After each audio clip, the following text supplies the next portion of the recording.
زدني علما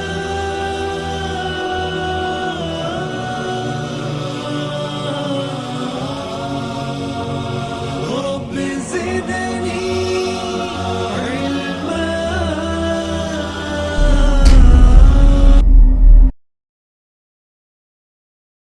أعوذ بالله من الشيطان الرجيم.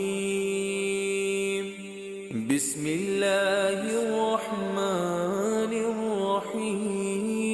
السلام علیکم ورحمۃ اللہ وبرکاتہ. الحمد لله الذي هدانا لهذا وما كنا لنهتدي لولا أن هدانا الله والصلاة والسلام على رسول الله أشهد أن لا إله إلا الله وحده لا شريك له وأشهد أن محمدا عبده ورسوله أما بعد. أعوذ بالله من الشيطان الرجيم. بسم الله الرحمن الرحيم. وسيق الذين اتقوا ربهم إلى الجنة زمرا حتى إذا جاءوها وفتحت أبوابها وقال لهم خزنتها سلام عليكم طبتم فادخلوها خالدين. محترم حاضرین، تمام قسم کی تعریفات اللہ وحدہ لا شریک کے لیے لائق و سزاوار ہے. لاکھوں کروڑوں درود و سلام کا نزول ہو پیارے نبی صلی اللہ علیہ وسلم کی ذات گرامی پر کہ آپ صلی اللہ علیہ وسلم نے رب کے دیے ہوئے احکامات اور تعلیمات کو رب کے بندوں تک کما حقہ پہنچا دیا. حضرات، جس عنوان کو میں آپ کے سامنے لے کر بیٹھا ہوں وہ ہے باغ فردوس. جنت الفردوس اور رب کا سجایا ہوا یہ عظیم الشان باغ، اس کو لے کر امت محمدیہ میں دو انتہائیں پائی جاتی ہیں. سب سے پہلی انتہا وہ یہ خیال کرتے ہیں، امت کا ایک طبقہ ہے وہ یہ خیال کرتا ہے کہ جنت کوئی حقیقی چیز نہیں ہے، ایک خیالی چیز ہے. دل کے بہلاوے کے لیے خیال اچھا ہے. غالب کا ایک شعر ہے جس میں انہوں نے یہ بتلایا ہے کہ مومنوں سے جو جنت کا وعدہ کیا گیا ہے وہ حقیقی جنت نہیں بلکہ سیدھے راستے پر لانے کے لیے بس ایک خواب دکھایا گیا ہے. غلط بات ہے اور انتہائی غلط عقیدہ ہے.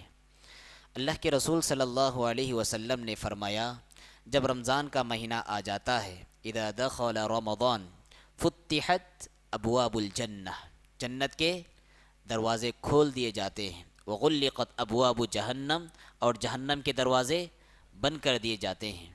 اس حدیث سے معلوم ہوتا ہے کہ جنت حقیقی جنت ہے، خیالی جنت نہیں. دوسری حدیث میں اللہ کے رسول صلی اللہ علیہ وسلم نے ارشاد فرمایا کہ جب بندے کا انتقال ہو جاتا ہے، اس کو قبر میں دفن کیا جاتا ہے، بندہ مومن ہوتا ہے، ملک اور منکر نکیر آتے ہیں، سوالات کرتے ہیں، بندہ جوابات دیتا ہے. مومن بندہ ہوتا ہے، جوابات دے لے جاتا ہے. اس کے بعد اللہ کے رسول صلی اللہ علیہ وسلم کیا فرماتے ہیں؟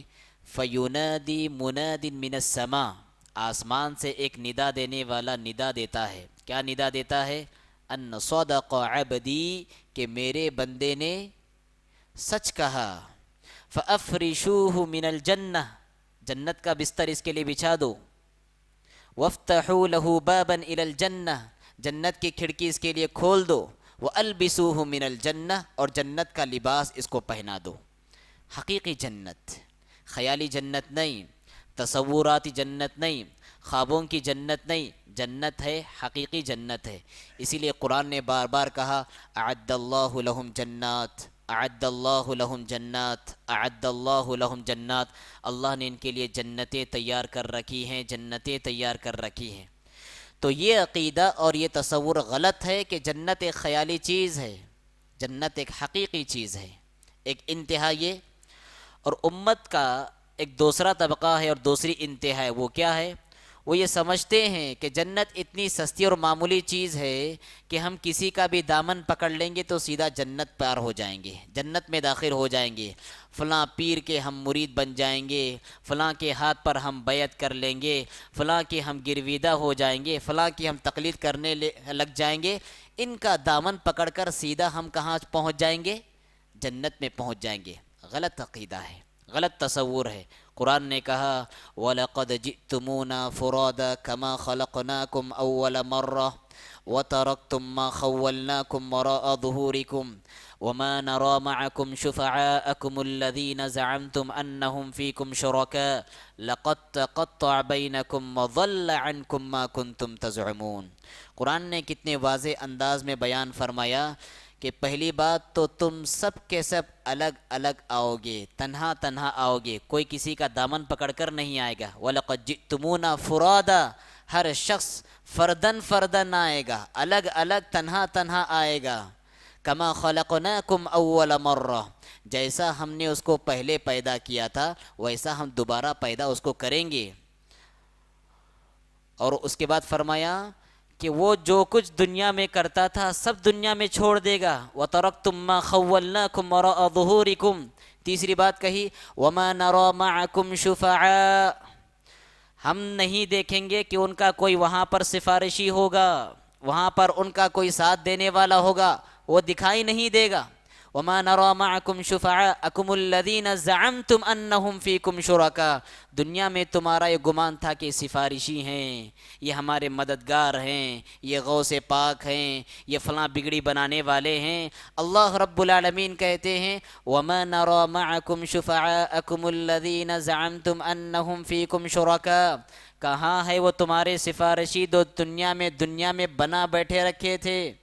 لَقَد تَقَطَّعَ بَيْنَكُمْ، ان کے آپسی تعلقات ختم ہو جائیں گے، رابطے ختم ہو جائیں گے، کوئی کسی کا دامن پکڑے گا نہیں، نہ ہی تو کسی کے حق میں کسی کا دامن وہاں پر کام آئے گا۔ وَضَلَّ عَنكُم مَّا كُنتُمْ تَزْعُمُونَ، جو تم گمان کر رہے تھے وہ تم سے گم ہو جائے گا۔ اس آیت کا سیدھا سادہ مفہوم یہی ہے، دنیا میں لوگوں نے جو تصور بنا رکھا ہے کہ ہم فلاں کا دامن پکڑ کر جنت میں جائیں گے، یہ غلط تصور ہے، غلط عقیدہ ہے اور غلط دامن ہے۔ یہ دو انتہائیں ختم۔ تیسرا عقیدہ اہل سنہ والجماعہ کا کیا ہے؟ ان الجنت حق وان النار حق، یقیناً جنت بھی برحق ہے اور جہنم بھی برحق ہے، جنت بھی برحق ہے اور جہنم بھی برحق ہے۔ دوسری بات، جنت اتنی سستی اور آسان چیز نہیں کہ ہر شخص اتنی آسانی سے کسی کا دامن پکڑ کر چلے جائیں۔ الا ان سلعۃ اللہ غالیہ، اللہ کے رسول نے فرمایا ہوشیار رہو، اللہ کا سامان جو جنت ہے انتہائی مہنگا ہے، بڑا قیمتی سامان ہے۔ الغرض جنت کیا ہے؟ جنت رب العالمین کا سجایا ہوا ایک عظیم الشان باغ ہے۔ جنت رب العالمین کا اپنے نیک بندوں کے لیے بسایا ہوا ایک عظیم الشان جگہ ہے، جہاں پر دنیا کا تھکا ماندہ انسان آرام کرتا ہے، جہاں پر دنیا کا غم زدہ انسان راحت بھری سانسیں لیتا ہے، جہاں پر دنیا بھر کا بیماروں سے ستایا ہوا انسان چین سے آرام سے زندگی گزارتا ہے۔ جنت یہ وہ جگہ ہے جہاں پر نہریں ہیں، جنت یہ وہ جگہ ہے جہاں پر انسان کی تمام خواہشات کو پورا کرنے کا سامان فراہم ہے، جنت یہ وہ جگہ ہے جہاں انسانوں کی آنکھوں کی لذت کے لیے سارے ہی ساز و سامان دستیاب ہیں، جنت یہ وہ جگہ ہے جہاں پر رب العالمین نے عالیشان محلات اور بنگلے تیار کیے ہوئے ہیں، جنت یہ وہ جگہ ہے۔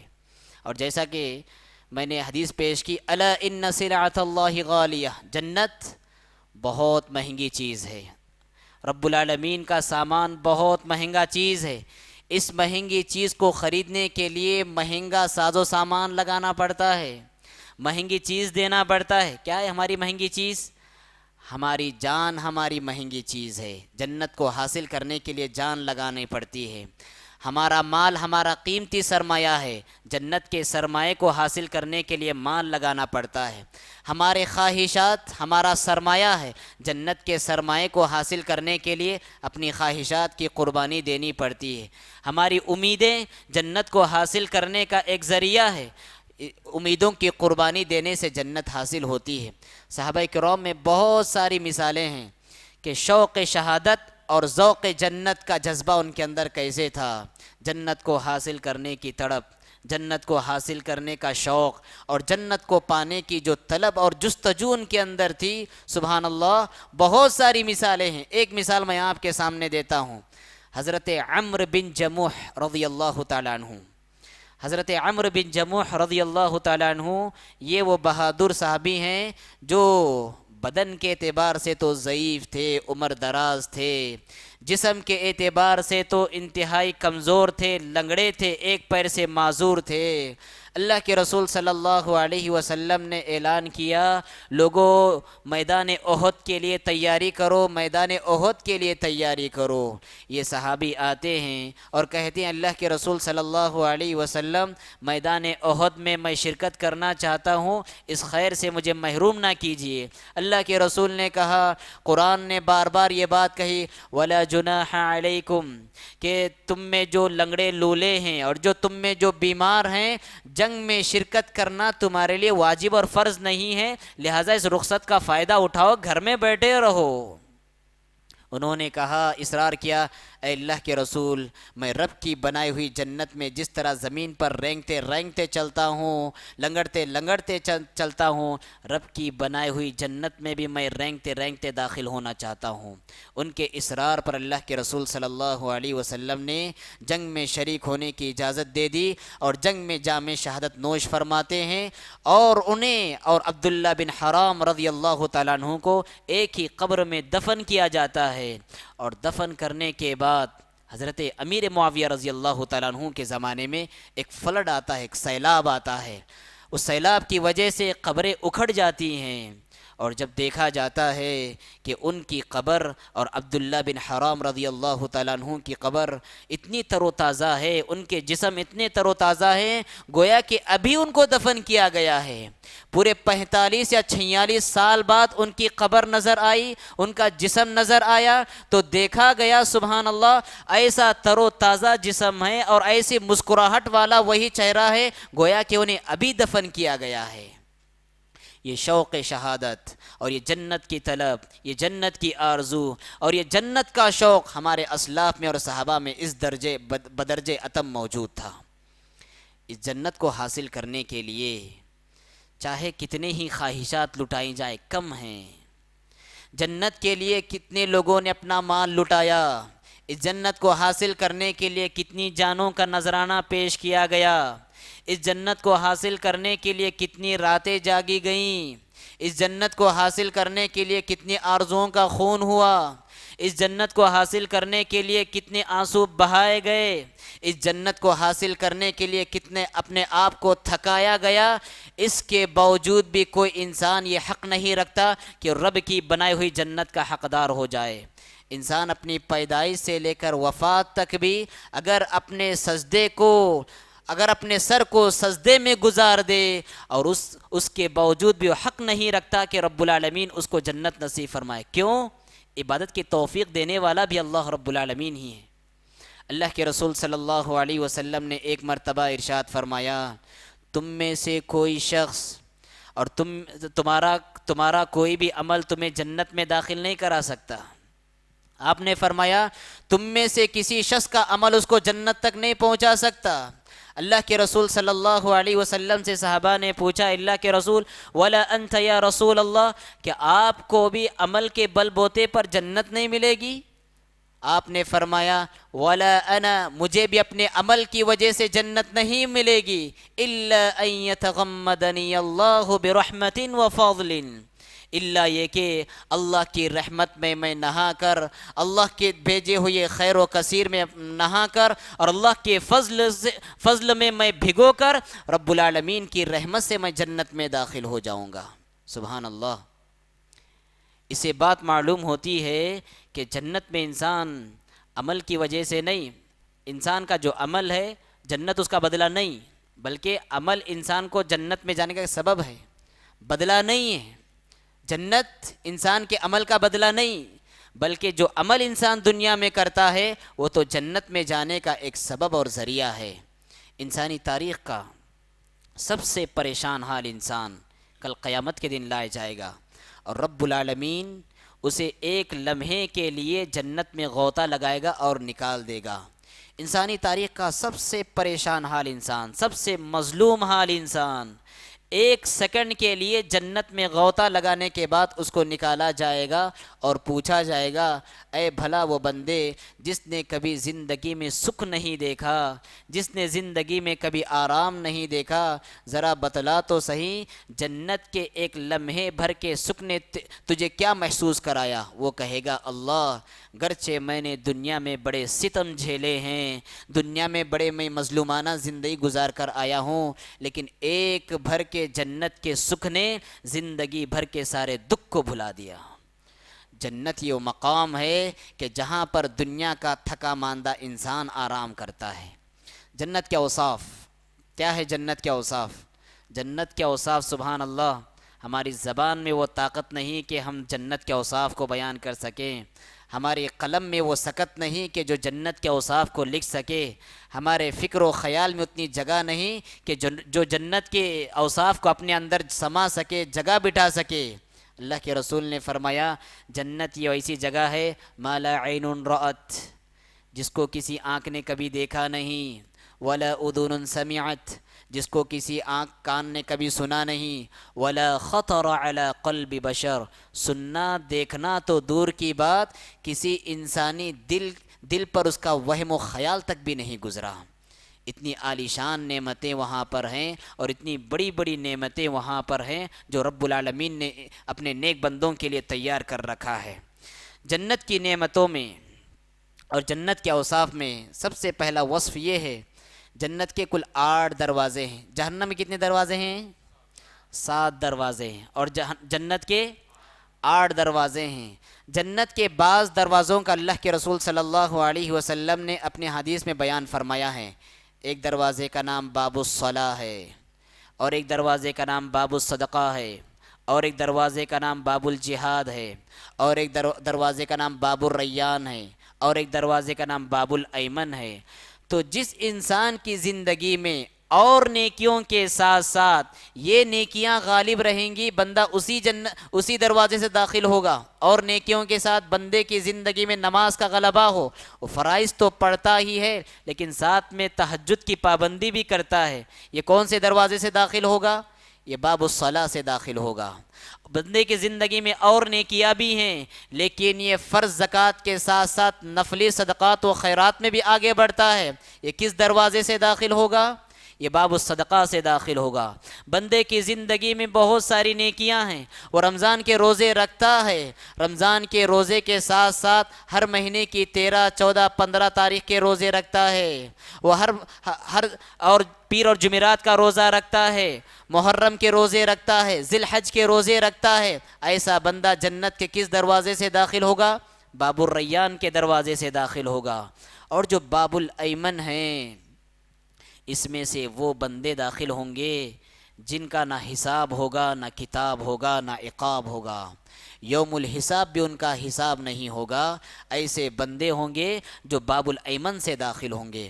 اللہ کے رسول صلی اللہ علیہ وسلم نے جب یہ حدیث بیان فرمائی کہ جنت کے اتنے اتنے دروازے، یہ نام ہیں، ابو بکر صدیق رضی اللہ تعالیٰ عنہ کی دیکھیے کتنی بلند سوچ تھی، کتنی عمدہ اور بلند سوچ تھی ابو بکر صدیق رضی اللہ تعالیٰ عنہ کی۔ آپ نے کہا، اے اللہ کے رسول، کیا آپ کی امتیوں میں سے کوئی ایسا شخص بھی ہے جس کو جنت کے 8 دروازوں سے بلایا جائے گا؟ آپ نے فرمایا، ہاں ابو بکر، ایک ہستی ہے اور مجھے امید ہے کہ وہ تم ہی ہوں گے جس کو جنت کے 8 دروازوں سے بلایا جائے گا۔ ابو بکر ادھر سے آؤ، ابو بکر ادھر سے آؤ، ابو بکر ادھر سے آؤ۔ 8 دروازوں سے بلائی جانے والی ہستی حضرت ابو بکر صدیق رضی اللہ تعالیٰ عنہ کی ہوں گی۔ ہم اللہ سے دعا کرتے ہیں کہ اللہ رب العالمین ہمیں بھی وہ اعزاز عطا فرما کہ ہمیں بھی 8 دروازوں سے پکارا جائے۔ اسی طرح سے جنت کتنی وسیع ہوگی، جنت کی وسعت اور جنت کی بڑائی، اور جنت کتنی لمبی اور عریض ہوگی۔ ایک حدیث ہے جس میں اللہ کے رسول صلی اللہ علیہ وسلم ارشاد فرماتے ہیں، جنت میں ایک درخت ہے، اور وہ درخت ایسا درخت ہے سبحان اللہ، ایک تیز رفتار گھوڑ سوار اس درخت کے سائے میں سفر کرتا رہے، کتنے سال تک؟ 100 سال تک سفر کرتا رہے۔ 100 سال تک ایک درخت کے سائے میں وہ سفر کرتا رہے، 100 سال مکمل ہو جائیں گے لیکن اس کا سایہ ختم نہیں ہوگا۔ جنت میں ایک درخت کا یہ عالم ہے، سبحان اللہ۔ تو سوچو جنت کتنی بڑی ہوگی، انسان کو جنت کتنی بڑی ملے گی۔ اور جو آخری جنتی ہوگا، جنت میں جانے والا آخری انسان، کیا ہوگا اس کا حال؟ جب رب العالمین اس کو نار جہنم سے نکالے گا، اللہ رب العالمین کہے گا خواہش کرو، کیا خواہش کرنا ہے؟ وہ جنت میں جانے کی خواہش کرے گا، رب العالمین اس کی خواہش مکمل کرے گا، اور ساتھ میں رب العالمین کہے گا تمہارے لیے یہ جنت بھی ہے، اور جس زمین پر جس دنیا میں تم رہ کر آئے ہو اس دنیا کے 10 دنیا کے برابر تمہیں مزید ہم جنتیں عطا کریں گے۔ سبحان اللہ۔ آخری جنتی کے لیے اتنی وسیع عریض مملکت اور حکومت کہ اس دنیا کی 10 دنیا گنا برابر جنتیں اللہ رب العالمین عطا فرمائیں گا۔ تو سوچو اس سے جو اونچے اونچے درجات والے ہوں گے ان کا کیا حال ہوگا، ان کو کتنی بڑی وسیع عریض جنت رب العالمین عطا فرمائیں گے۔ دنیا میں رہنے والا ایک فقیر مومن بندہ جس کو سر چھپانے کے لیے ڈھنگ کا چھت نہیں ہے، جس کو صحیح طور پر 3 وقت کی روزی روٹی دستیاب نہیں ہے، جس کو سواری کرنے کے لیے ڈھنگ کی سواری نہیں ہے، رب العالمین اس فقیر بندے کو جو جنت عطا فرمائیں گا، سبحان اللہ۔ جنت کا جو بڑا شہر ہے، جنت کا جو بڑا شہر ہوگا، بڑے شہر کا جو چھوٹا محلہ ہے، بڑے شہر کا جو چھوٹا محلہ ہوتا ہے، ایریا ہوتا ہے، یہ پوری دنیا عین ممکن ہے کہ اتنی ہو۔ سبحان اللہ۔ جنت کا ایک شہر کا چھوٹا ایریا یہ پوری دنیا کے برابر ممکن ہے اتنی ہو۔ یہ جو دنیا میں فقیر بندہ ہے اتنے بڑے شہر کا مالک ہوگا، اتنی بڑی مملکت کا مالک ہوگا۔ رب العالمین کی جنت اتنی بڑی ہے۔ اللہ رب العالمین قرآن مجید میں ارشاد فرماتے ہیں کہ تم جنت میں جہاں دیکھو وہاں پر تمہیں نعمتیں ہی نعمتیں نظر آئے گی، وَمُلْكًا كَبِيرًا، اور بہت بڑی سلطنت اور بادشاہت تمہاری ہی رہے گی۔ جنت میں پوری زمین تمہاری ہوگی، پوری مملکت تمہاری ہوگی، پوری خواہشات تمہارے ہوں گے، لذتیں تمہاری ہوں گی، اور جنت میں ساری کی ساری نعمتیں تمہاری ہوں گی۔ وہاں پر کوئی روک ٹوک نہیں ہوگا۔ جنت کے درجات بھی ہے، اور ہر انسان کو اس کے عمل کے حساب سے درجات دیے جائیں گے، اور ہر درجے کے درمیان کتنا فاصلہ ہوگا؟ ایک درجے سے دوسرے درجے کے درمیان جو فاصلہ ہوگا اتنا ہی فاصلہ ہوگا جتنا فاصلہ کے زمین اور آسمان کے درمیان ہے۔ ہر فاصلے کے درمیان اتنا بڑا فاصلہ ہوگا۔ اور سبحان اللہ، سب سے عظیم جنت اور سب سے اونچی جنت کون سی جنت؟ باغ فردوس، جنت الفردوس ہوگا۔ اللہ کے رسول صلی اللہ علیہ وسلم نے ارشاد فرمایا جب تم رب العالمین سے مانگو فاسألوہ الفردوس، تو فردوس کا سوال کرو، فإنہ اعلی الجنہ، یہ اس لیے کہ جنتوں میں سب سے اونچی جنت ہوگی، اور اس کے اوپر رب العالمین کا عرش ہوگا، اور وہاں سے نہریں بہ رہی ہوں گی، جہاں پر جنتی اپنے اپنے درجات میں ان نہروں کو سمیٹیں گے، نہروں کے لیے راستہ بنائیں گے۔ سب سے اونچی جنت جنت الفردوس۔ اللہ سے ہم سوال کرتے ہیں رب العالمین ہم سب کو جنت الفردوس میں اکٹھا فرمائیں۔ اس سے بڑا بھی ایک مقام ہے، جنت الفردوس سے بڑا بھی ایک مقام ہے۔ وہ کون سا مقام ہے؟ وہ وسیلے کا مقام ہے، وہ وسیلے کا مقام ہے، اور انسانی تاریخ میں وہ مقام صرف ایک ہی ہستی کو ملنے والا ہے۔ وہ کون ہے ہستی؟ سید العرب والعجم، محمد عربی صلی اللہ علیہ وسلم وہ ہستی ہے جن کو وسیلے کا یہ اعلیٰ مقام ملنے والا ہے۔ اللہ کے رسول صلی اللہ علیہ وسلم نے فرمایا جب مؤذن اذان کہے تو تم اذان کا جواب دو، اور جب اذان ختم کرے تو تم درود پڑھو۔ تم ایک بار درود پڑھو گے رب العالمین 10 رحمتیں نازل فرمائے گا۔ اس کے بعد آپ نے فرمایا صلی اللہ علیہ الوسیلہ، اللہ سے میرے حق میں وسیلہ طلب کرو، فَإِنَّهَا مَنزِلَةٌ فِي الْجَنَّةِ، اس لیے کہ جنت میں یہ اعلیٰ مقام کا نام ہے. لا تنبغي الا لعبد من عباد اللہ وارجو ان اکون انا ہوا، اور یہ وسیلے کا اعلیٰ مقام اسی کو ملنے والا ہے جس کو رب العالمین نوازنے والا ہے، اور مجھے امید ہے کہ میں ہوں وہ بندہ ہوں جس کو رب العالمین وسیلے کا یہ اعلیٰ مقام عطا فرمانے والا ہے. فَإِنَّهَا مَنزِلَةٌ فِي الْجَنَّةِ، وسیلے کا یہ اعلیٰ مقام اللہ کے رسول صلی اللہ علیہ وسلم کو ملنے والا ہے. اللہ کے رسول کا وسیلہ نہیں. اللہ کے رسول نے کیا کہا؟ صلی اللہ علیہ الوسیلہ، میرے لیے اللہ سے وسیلے کا سوال کرو، مجھ سے وسیلہ نہ مانگو، مجھ سے وسیلہ نہ مانگو. وسیلہ کس سے مانگو؟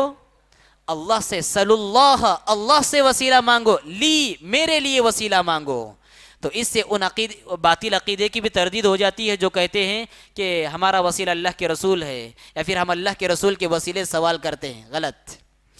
تو جنت میں ایک اعلیٰ مقام ہے جس کا نام وسیلہ ہے، اور یہ وسیلے کا اعلیٰ مقام حضرت محمد عربی صلی اللہ علیہ وسلم کو ملنے والا ہے. جنت میں سب سے پہلے داخل ہونے والے کون؟ وہ ہمارے نبی صلی اللہ علیہ وسلم ہوں گے.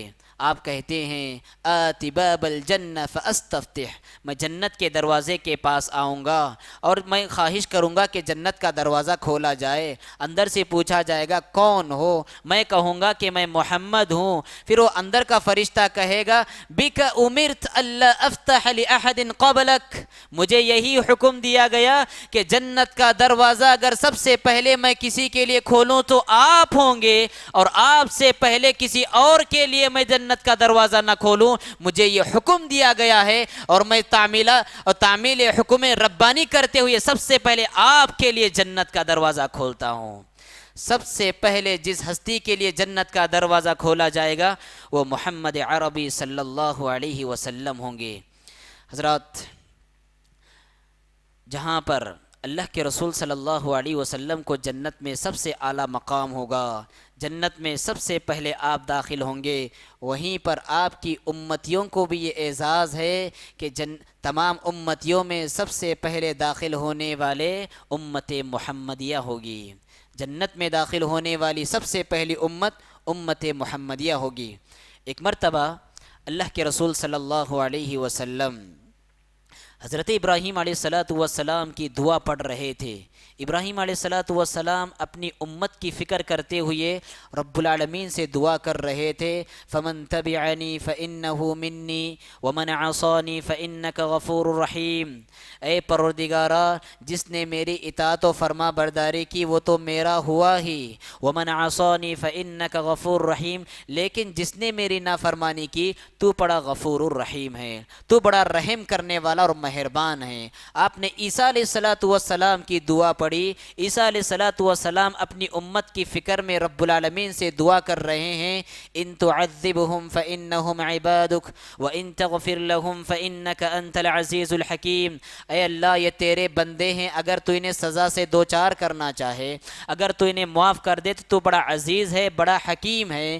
اللہ کے رسول صلی اللہ علیہ وسلم کو بھی اپنی امت کی فکر دامنگیر ہو گئی اور آپ اتنا زار و قطار رونے لگے اور کہنے لگے اللہم امتی امتی. آپ کے گرتے ہوئے یہ آنسو رب العالمین کو دیکھے نہیں گئے. رب العالمین کی دریائے جوش رحمت جوش میں آ گئی. اللہ رب العالمین نے آسمان سے جبرائیل علیہ السلام کو بھیجا اور کہا جاؤ محمد سے پوچھو یہ آنسو کیوں بہ رہے ہیں اور کس کے حق میں بہ رہے ہیں. جبرائیل علیہ السلام آتے ہیں اور پوچھتے ہیں، آپ سارا قصہ سنا دیتے ہیں اور ساری صورتحال کا علم اللہ رب العالمین کو ہوتا ہے. جبرائیل علیہ السلام جاتے ہیں، رب العالمین سے قصہ بیان کرتے ہیں. اللہ رب العالمین کہتا ہے اے جبرائیل جاؤ اور محمد کو کہہ دو ان سنرضیک فی امتک ولا نسوءک. جب حشر کی عدالت قائم ہو جائے گی ہم آپ کو آپ کی امت میں راضی کر دیں گے، آپ کو ناراض نہیں کریں گے. گے. اور سبحان اللہ، رب العالمین نے آپ کو کیسے راضی کیا؟ رب العالمین نے آپ کو کیسے راضی کیا؟ اللہ کے رسول صلی اللہ علیہ وسلم فرماتے ہیں، ایک مرتبہ اللہ کے رسول نے فرمایا کہ رب العالمین جب کل قیامت کے دن حضرت آدم علیہ السلام سے کہے گا کہ ہر 1000 میں سے 999 انسانوں کو جہنم کے لیے الگ کرو، ہر 1000 میں سے 999 کو جہنم کے لیے الگ کرو. صحابہ کرام پریشان ہو گئے، صحابہ کرام پریشان ہو گئے. اللہ کے رسول صلی اللہ علیہ وسلم نے صحابہ کرام کے چہروں پر خوف کے جو اثرات تھے، وحشت کے جو اثرات تھے، آپ نے پڑھ لیے. آپ نے اس کے بعد فرمایا تمہیں ڈرنے کی ضرورت نہیں، تمہیں خوف کھانے کی ضرورت نہیں. رب العالمین کی بنائی ہوئی جنت کا چوتھائی حصہ تم ہوگے. مطلب یہ ہے کہ رب العالمین کی جنت کو اگر 4 حصوں میں بانٹ دیا جائے تو ایک حصہ امت محمدیہ کا ہوگا اور بقیہ 3 حصے بقیہ امتیوں کے ہوں گے. اللہ کے رسول نے اس کے بعد فرمایا نہیں، بلکہ مجھے امید ہے کہ تم جنت کی تیسرا حصہ ہوگے. اگر جنت کو 3 حصوں میں بانٹ دیا جائے تو ایک حصہ میری امت کے لیے ہوگا اور 2 حصے بقیہ امتوں کے لیے ہوں گے. آپ نے فرمایا نہیں، بلکہ مجھے امید ہے کہ آدھی جنت میری امت کی ہوگی اور آدھی جنت بقیہ ساری امتیوں کی ہوگی. یہ سننا تھا. صحابہ کرام نے بآواز بلند نعرے تکبیر بلند کیا. سبحان اللہ. جنت میں سب سے زیادہ جانے والی امت محمدیہ ہوگی. آدھی جنت میں بسنے والی امت محمدیہ ہوگی. ہمیں فخر ہے اور ہمارے لیے بہت بڑا اعزاز ہے کہ رب العالمین نے ہم سب کو امت محمدیہ کا پاسبان اور علمبردار بنایا اور خصوصیت کے ساتھ ہم سب کو جماعت اہل حدیث میں شامل فرمایا. یہ ہمارے لیے بہت بڑا تمغہ ہے، ہمارے لیے باعث صد افتخار ہے. حضرات، اسی طرح سے جنتیوں کی کیفیت کیسی ہوگی؟ جو جنتی جنت میں جائیں گے کیسی شکل و صورت کے ہوں گے؟ اللہ کے رسول صلی اللہ علیہ وسلم فرماتے ہیں کہ ایک جنتی جو جنت میں جائے گا اس کی عمر ہوگی 30 سال سے لے کے 35 سال کے درمیان. جوان ہو کر داخل ہوں گے. وہاں پر کوئی بوڑھا نہیں ہوگا، وہاں پر کوئی بوڑھا نہیں ہوگا. 30 سے 35 سال کے نوجوان عمر میں اللہ رب العالمین جنتیوں کو جنت میں داخل فرمائے گا اور سوائے سر کے بال کے علاوہ اور کوئی بال نہیں ہوگا. نہ مونچھ کے بال ہوں گے، نہ داڑھی کے بال ہوں گے، نہ بدن کے کوئی اور بال ہوں گے، بلکہ صرف سر کے بال ہوں گے. اور وہاں کی جوانی ایسی جوانی ہوگی کہ جس پر کبھی بڑھاپا طاری نہیں ہوگا. وہاں کی صحت ایسی صحت ہوگی کہ جس کے بعد کبھی بیماری نہیں آئے گی. وہاں کی خوشحالی ایسی خوشحالی ہوگی کہ اس کے بعد کبھی بدحالی نہیں آئے گی. وہاں پر جنتیوں کے لیے رب العالمین بہت سارے اعزاز اور بہت سارے انعامات رکھے گا. اسی طرح سے رب العالمین جنتیوں کو ایک خاص انعام دے گا. کیا ہے وہ حور ہے. نوجوان ہم عمر حسن و جمال کی پیکر بیویاں رب العالمین عطا فرمائیں گے. یہ کیسی ہوگی؟ حور مقصورات فی الخیام. وہ خیموں میں بند ہوں گی، انتہائی شرمیلی باحیا پردہ دار خواتین ہوں گی. لم یطمثہن انس قبلہم ولا جان. ان سے جنتیوں سے پہلے انہیں نہ کسی انسان نے چھوا ہوگا اور نہ ہی تو کسی جن نے چھوا ہوگا. وحور عین کامثال اللؤلؤ المکنون.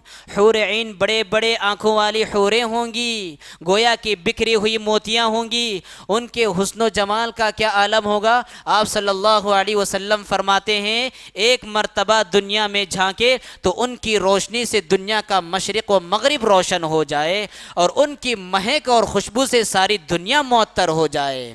ان کا ایک دوپٹہ دنیا اور دنیا کے سارے خزانوں سے بہتر ہوگا. یہ خاص انعام ہوگا رب العالمین جو جنتیوں کو عطا فرمائیں گے. اسی طرح سے جنت میں خدمت کرنے کے لیے کم عمر اور بلوغت سے پہلے پہنچنے والے بلکہ نو بالغ نو عمر بچے خدام اللہ رب العالمین عطا فرمائیں گے۔ اللہ کے رسول صلی اللہ علیہ وسلم فرماتے ہیں جو مشرکین کے بچے انتقال کر جاتے ہیں، مشرکین کے بچے جو انتقال کر جاتے ہیں، رب العالمین ان بچوں کو کل قیامت کے دن جنت میں اہل جنت کے لیے خدام کے طور پر رکھے گا۔ وَيَطُوفُ عَلَيْهِمْ وِلْدَانٌ مُخَلَّدُونَ وَيَطُوفُ عَلَيْهِمْ وِلْدَانٌ مُخَلَّدُونَ، ان پر ہمیشہ رہنے والے چھوٹے چھوٹے معصوم بچے ہوں گے، انتہائی حسین و جمیل ہوں گے، گویا کہ بکھرے ہوئے موتی نظر آئیں گے۔ یہ جنتی بچے ہوں گے جو جنتیوں کی خدمت پر مامور ہوں گے۔ اسی طرح سے جنت میں رب العالمین نے بہت سارے محل بنا رکھے ہیں، الگ الگ اعمال کرنے والوں کے لیے رب العالمین نے جنت میں محل بنا رکھے ہیں۔ پہلا محل ان کے لیے ہے جو اس زمین پر رہ کر دن و رات میں 12 رکعت نمازوں کی پابندی کرتے ہیں، جو نمازیں کے سنن کہلاتی ہیں، سنتوں کی جو پابندی کرتے ہیں، فرض نماز سے پہلے اور بعد کی جو سنتیں ہیں ان میں جو 12 سنتوں کی پابندی کرتے ہیں، رب العالمین ایسے بندے کے لیے جنت میں محل بنائے گا۔ اسی طرح سے جو سورۃ الاخلاص کو پابندی کے ساتھ تلاوت کرتا ہے، اس کو سمجھتا ہے، اس پر عمل کرتا ہے، ایسے بندے کے لیے بھی رب العالمین جنت میں محل بنانے والے ہیں۔ اسی طرح سے حضرت عمر بن خطاب رضی اللہ تعالیٰ عنہ کے حوالے سے اللہ کے رسول صلی اللہ علیہ وسلم نے فرمایا کہ مجھے خوبصورت محل دکھایا گیا، میں نے اندر داخل ہونے کا ارادہ کیا، لیکن دیکھا کہ سامنے ایک خاتون ہے جو وضو کر رہی ہے۔ میں نے فرشتے سے پوچھا یہ کس کا محل ہے؟ تو مجھے بتایا گیا یہ حضرت عمر بن خطاب رضی اللہ تعالیٰ عنہ کا محل ہے۔ تو مجھے عمر بن خطاب رضی اللہ تعالیٰ عنہ کی غیرت یاد آ گئی، میں نے جانے کا ارادہ ترک کر دیا۔ اللہ کے رسول نے جب عمر بن خطاب رضی اللہ تعالیٰ عنہ کو یہ سنایا تو حضرت عمر بن خطاب رضی اللہ تعالیٰ عنہ نے کہا اعلیک اغار یا رسول اللہ کے رسول، میرا جذبہ غیرت دوسروں کے بارے میں بھڑک سکتا ہے، لیکن آپ تو پاکیزہ ہستی ہے، بھلا میرا جذبہ غیرت آپ کے سلسلے میں کیسے بھڑک سکتا ہے؟ عمر بن خطاب رضی اللہ تعالیٰ عنہ یہ وہ ہستی تھی جس کا محل جنت میں تعمیر ہو چکا تھا۔ اسی طرح سے رب العالمین بیت الحمد نامی ایک محل جنت میں تیار کرے گا۔ کن کے لیے؟ ان آدمیوں کے لیے اور ان عورتوں کے لیے جن کا معصوم اور لاڈلا بلوغت کی عمر کو پہنچنے سے پہلے ہی دنیا سے رخصت ہو جائے۔ رب العالمین فرشتوں سے کہے گا کہ جب تم میرے بندے کے معصوم کی جان نکال رہے تھے، میرے بندے کے جگر گوشے کی تم روح قبض کر رہے تھے، اس وقت ان کی کیا صورتحال تھی؟ یہ فرشتے کہیں گے حمیدک واسترجع، حمیدک واسترجع، یہ الحمدللہ کہہ رہے تھے اور انا للہ و انا الیہ راجعون کہہ رہے تھے۔ رب العالمین کہے گا اس نازک موقع پر اور اس نازک صورتحال میں یہ میری تعریف کر رہے تھے اور انا للہ پڑھ رہے تھے، لہذا ابنوا لعبدی بیتا فی الجنہ وسموہ بیت الحمد، لہذا اس بندے کے لیے جنت میں ایک محل تعمیر کرو اور اس محل کا نام رکھو بیت الحمد۔ تو جو والدین اپنی اولاد کے سلسلے میں صبر کرتے ہیں، اللہ کی تعریف کرتے ہیں، انا للہ پڑھتے ہیں، ان کے لیے بہت عظیم خوشخبری ہے کہ ان کو جان لینا چاہیے کہ رب العالمین ایسے لوگوں کے لیے جنت میں محل تیار کر رکھتا ہے۔ اسی طرح سے حضرات جنت میں جب لوگ داخل ہوں گے، دنیا میں ایسا ہوتا ہے کہ جب ایک انسان دوسرے انسان کو ترقی کرتا ہوا دیکھتا ہے تو جذبہ حسد اس کے دل میں پیدا ہوتا ہے، حسد کرنے لگ جاتا ہے انسان کہ کوئی تعلیم میں آگے بڑھ رہا ہے، کوئی مال و دولت کے اعتبار سے آگے بڑھ رہا ہے، کوئی بزنس میں آگے بڑھ رہا ہے، تو یہ پیچھے ہٹنے والا انسان ان کو دیکھ کر حسد پیدا ہوتا ہے۔ لیکن جنت میں ایسا نہیں ہوگا۔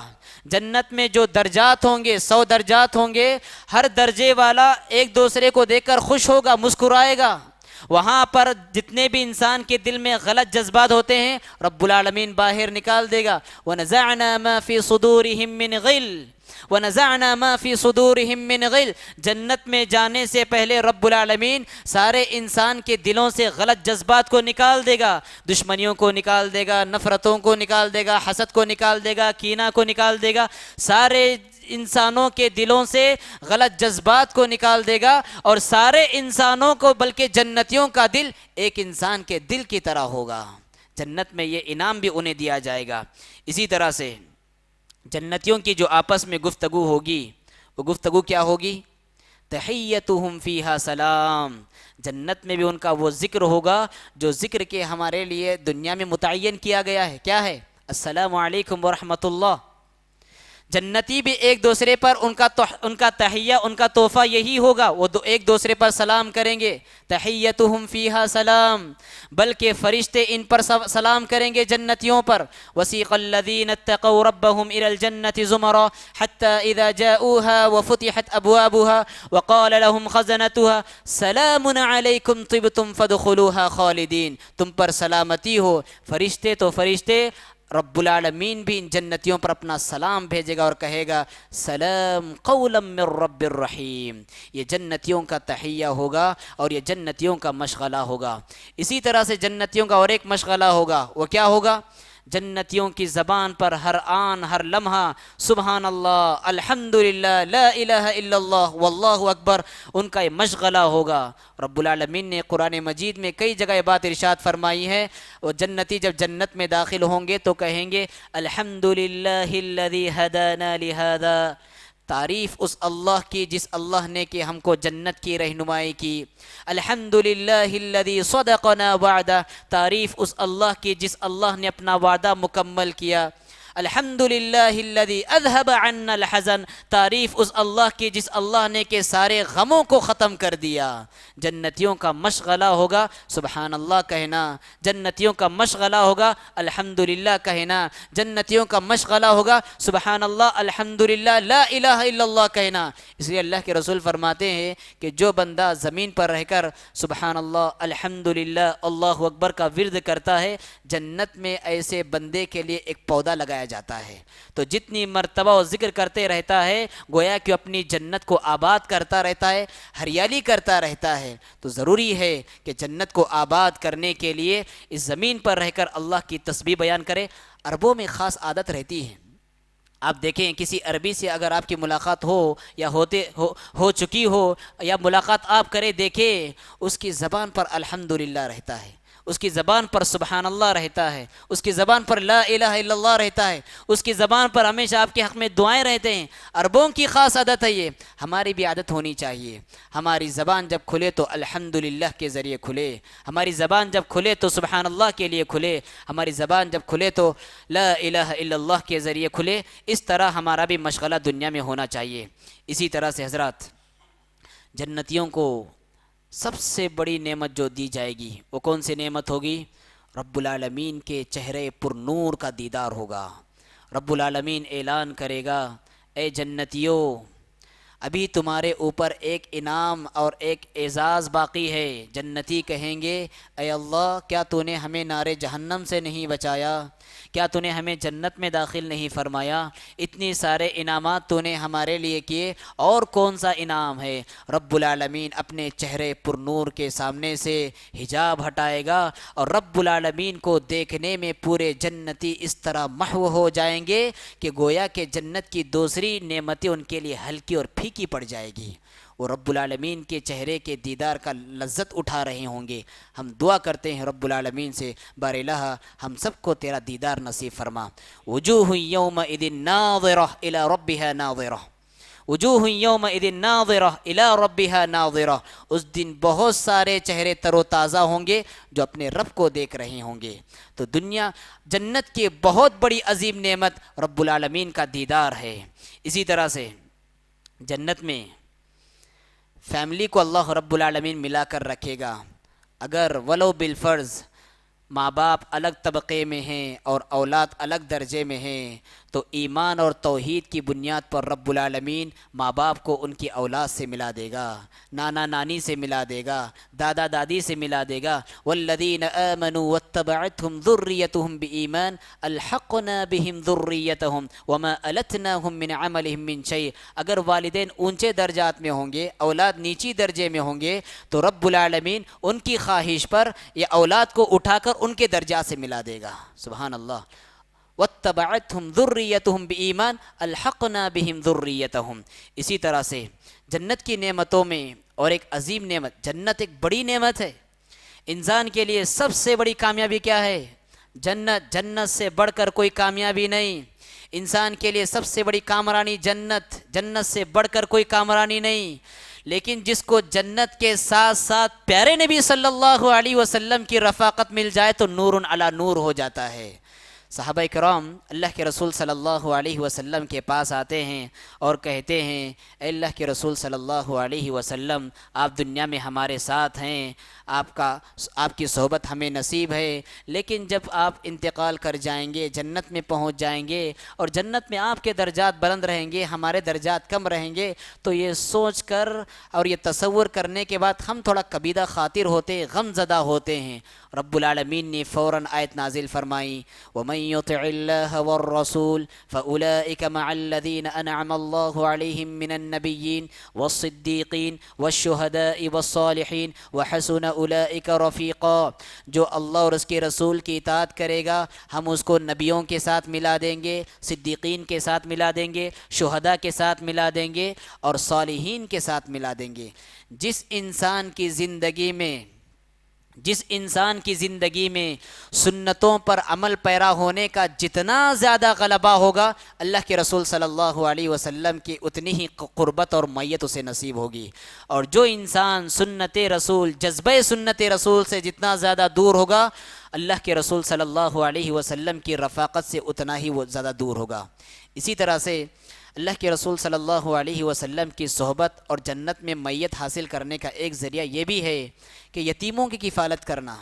معاشرے کے جو یتیم اور کمزور طبقے ہوتے ہیں یتیموں کی شکل میں، ان کی کفالت کرو گے. اللہ کے رسول فرماتے ہیں انا وکافر الیتیم فی الجنت کہاتین، میں اور یتیم کی کفالت کرنے والا جنت میں اس طرح ہوں گے، یعنی جتنی دوری کے ان دونوں انگلیوں میں ہوں گے اتنی ہی دوری میری اور یتیم کی کفالت کے درمیان ہوگی.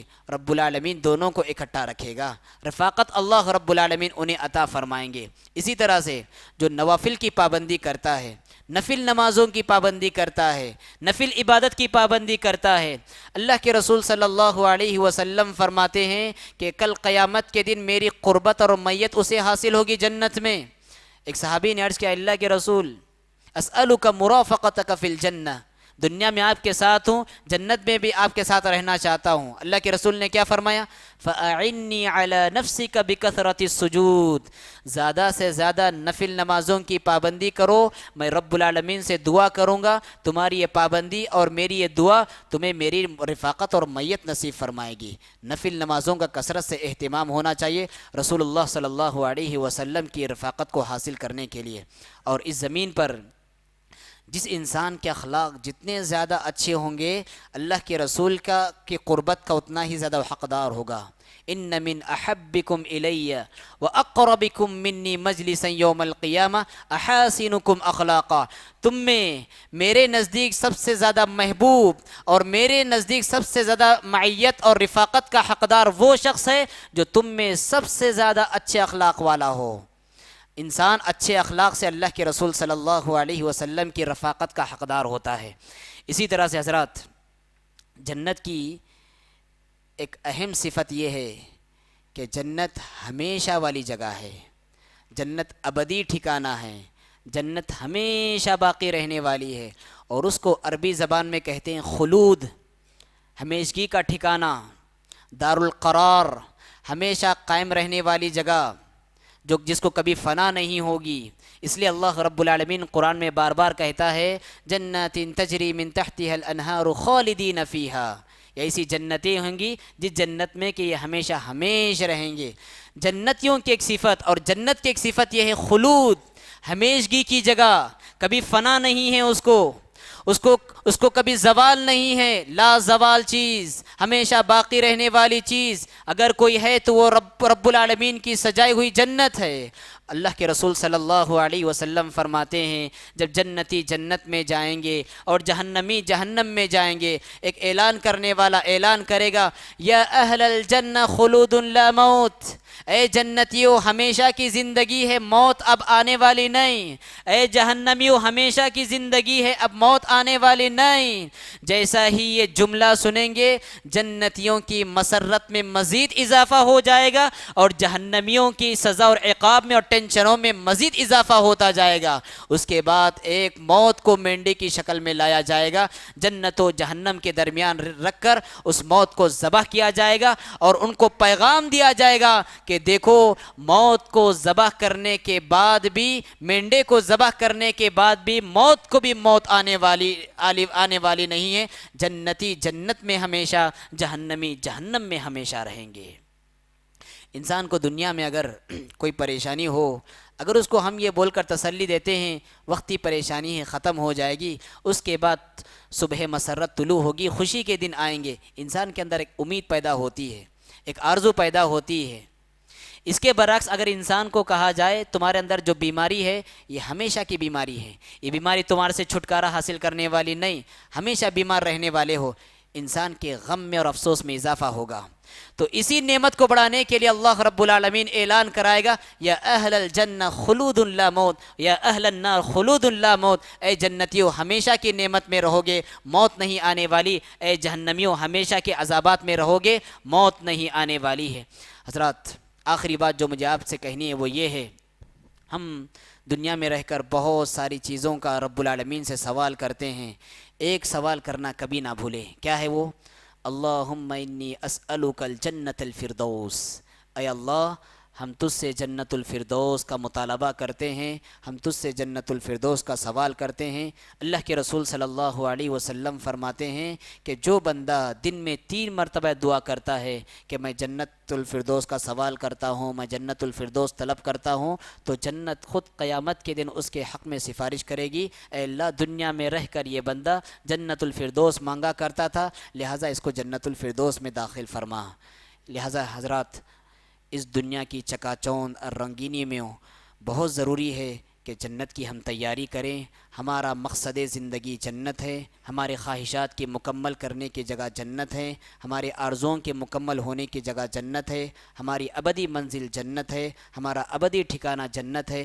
ہم رب العالمین سے دعا کرتے ہیں بار الہ ہم سب کو اپنے عفو و کرم سے ہمارے گناہوں کو معاف فرما کر ہم سب کو جنت الفردوس میں داخل فرما۔ بار الہ ہم سب کو نبی صلی اللہ علیہ وسلم کی صحبت اور میت نصیب فرما۔ بار الہ ہم سب کو تیرے پرنور چہرے کا دیدار نصیب فرما۔ بار الہ ہم سے جو خطائیں، لغزشیں، گناہ ہو گئے ہیں، بار الہ ہم سب کی خطاؤں کو اپنے دریا رحمت سے معاف فرما دے۔ بار الہ تیری رحمت تیرے غصے پر غالب ہے، ہم پر اپنے رحم و کرم کا سایہ نصیب فرما، اپنے غضب کو ہم سے ہٹا دے۔ ہم سب کو یہاں جتنے بیٹھے ہیں جنت الفردوس میں بھی اس طرح بیٹھنا نصیب فرما۔ میں شکر گزار ہوں مسجد رحیم خان کے محترم ذمہ داروں کا، خصوصاً شکیل احمد صاحب اور آپ کے فرزند عبدالعزیز صاحب کا کہ انہوں نے مجھے دعوت دی اور آپ کے سامنے کچھ بیان کرنے کا موقع نصیب فرمایا۔ میں ان کے حق میں دعا کرتا ہوں رب العالمین ان کی محنتوں کو شرف قبولیت عطا فرمائیں، بار الہ ان کے صحت میں اضافہ فرمائیں، بار الہ ان کی آرزوؤں کو مکمل فرمائیں، بار الہ ہم سب کو جس طرح تو نے یہاں پر جمع فرمایا ہے جنت الفردوس میں جمع فرمائے۔ اقول قولی هذا واستغفر الله لي ولكم ولسائر المسلمين فاستغفروه انه هو الغفور الرحیم۔ مزید علماء اور مقررین کے بیانات سننے کے لیے ہمارے YouTube چینل کو سبسکرائب کیجیے۔ جزاک اللہ۔